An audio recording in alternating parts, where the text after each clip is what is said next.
Hello and thank you for joining me today for day 24 of Creep on June, hosted by Tracie Fox. And this one I've put on the next page here, but I just thought I would just show you the next couple of pages that I haven't done anything to, and they're just some of the pages from the kit.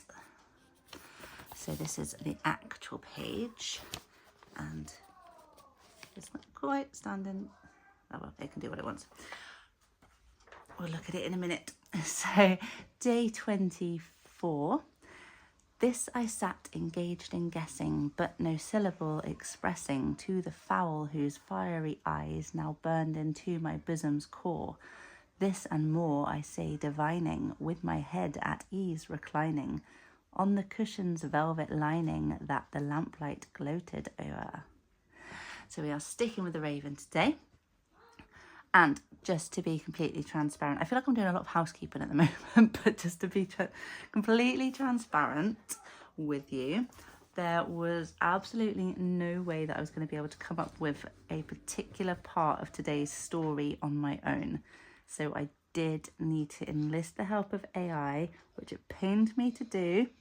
And I did kind of alter it somewhat to make it fit in with my story, but just know that I'm not responsible for the entirety of today's story. It's just like, well, the main part of the story is what I had to use AI to help me write. It won't happen again. It was just way above my pay grade to write that part. You'll see what I mean in a second, but yeah, it was just a bit of I just had to get a little bit of inspiration from other sources. So today's story. Let's see if we can just do that. Today's story. Edgar is determined to find out some more information about the Hayward family, whose tomb he found in the forest yesterday after that strange journey.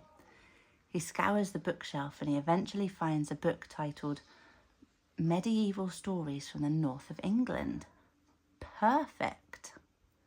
He reads the book, looking for references to where he is. Now, I don't think I ever actually gave you the name of the village that we're in.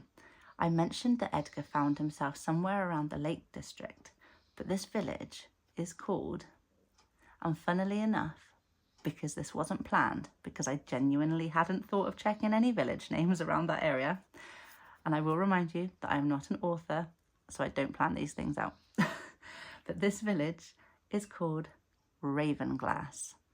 It's a real place. Look it up. And the book that he's found is laid out by chapter of various counties, and eventually he finds the Lake District, and then he sees the words Ravenglass and Hayward.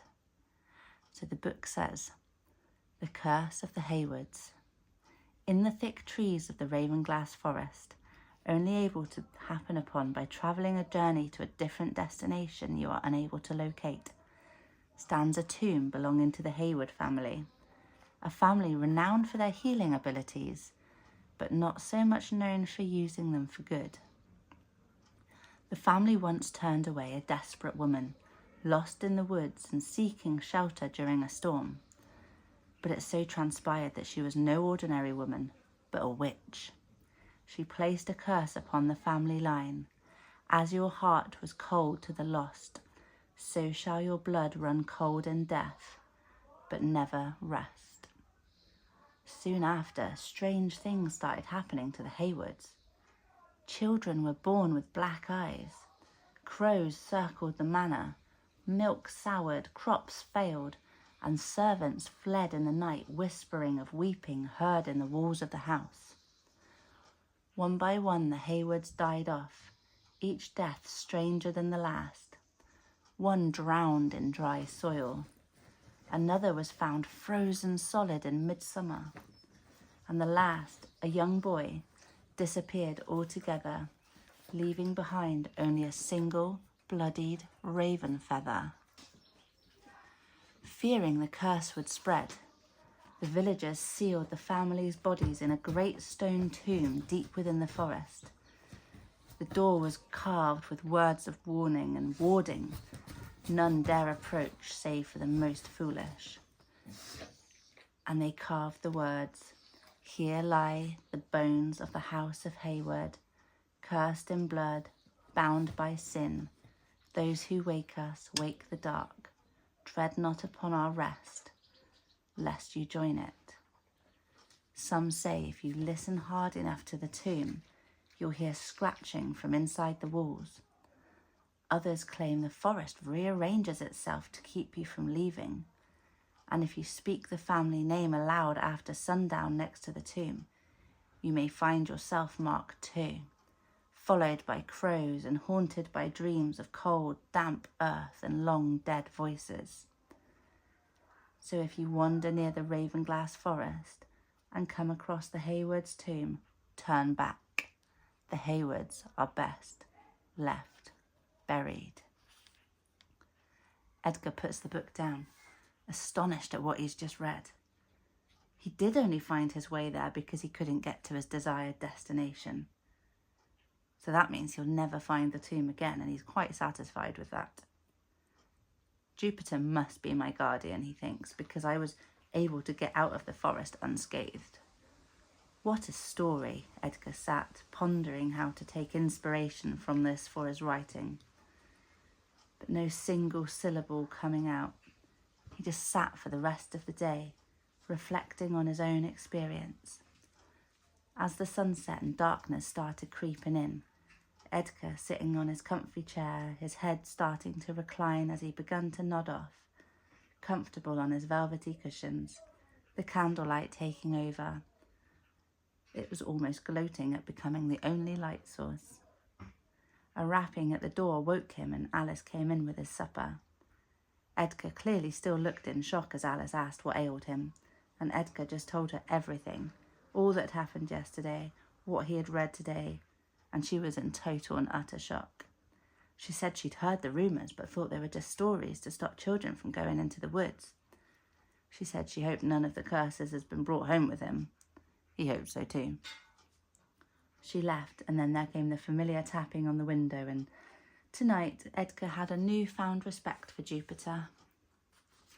When he continued his poem for him tonight, he gave Jupiter wisdom and the ability to speak.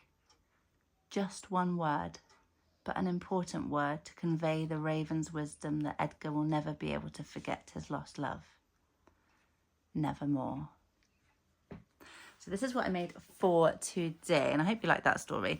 So the bit from the book, I did have to ask AI for a little bit of help with coming up with that story, but I tweaked it slightly to fit in with what we had written so far, and I didn't have that in mind when I had written previous days. So we've got the quote up here sticking out the top, because I thought I haven't stuck anything out of the top in a while. And we've just got the number 24 down here, some kind of scroll, and then a clock here just to signify the passage of time. And then we've got this envelope that I've stuck onto the page, and then it just opens out like this. And we've got Jupiter up here with Nevermore, and he's sat in front of all of his books. We've got a little spell here that's almost like what the witch might have started her curse with tonight, by the light of the moon. It's got a book here, which could be the book that he found with the stories in it. And then this hand that's like a healer's hand with lots of herbs and things like that. And then we've got, in the background here, got the witch. And then we've got, this could be one of the Hayward family that's been just inflicted by the curse and wasting away. And then this is a page from the medieval book with medieval writing and a magnifying glass that he's using to really study those pages. And then this is just a bit of paper. It is basically blank, just with some stains, because Edgar was having such a hard time trying to figure out how to write anything. He was just so baffled with what he had learnt that he couldn't even write coherently. He just brain dumped some words onto a page about what the story had stirred in him. It's got the word aghast, the word I, and then all of these, which eventually became a quote from Edgar Allan Poe, which was, "In snatches they learn something of the wisdom which is of good, and more of the mere knowledge which is of evil." And that was all he could come up with from what he had thought of the story he had just read and the experience that he had had. So that is my make for today. I hope you enjoyed that. I will be back tomorrow with day 25, and that will be in the home stretch, so 5 days left. So we're gonna have to start thinking about how to wrap this story up. So yeah, that'll be something I need to wonder what happens there and write. But thank you so much for joining me today. I hope you have a wonderful rest of your day. If you would like to give my video a thumbs up if you enjoyed it, I would really appreciate that. And if you haven't subscribed yet, then please do. I really appreciate each and every one of you. And I'll be back again tomorrow.